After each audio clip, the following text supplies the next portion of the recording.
Kegiatan hari ini adalah memperingati ulang tahun Koperasi ke-78. Momentumnya juga dengan terbentuknya 80.000 Koperasi Merah Putih. Jadi acara hari ini sungguh sangat penting, ya. Penting karena memang di samping memperingati ulang tahun ke-78 juga kita memastikan seluruh Koperasi Merah Putih di Aceh ini sudah siap untuk di-launching oleh Pak Presiden.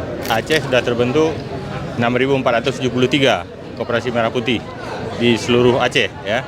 Dan ini sebuah pencapaian yang luar biasa yang hari ini sudah kita lakukan.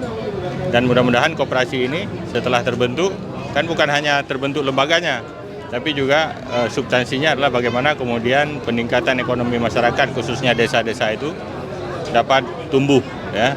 Tumbuh, kemudian masyarakat yang mengakses koperasi itu pun dapat lebih mudah untuk mendapatkan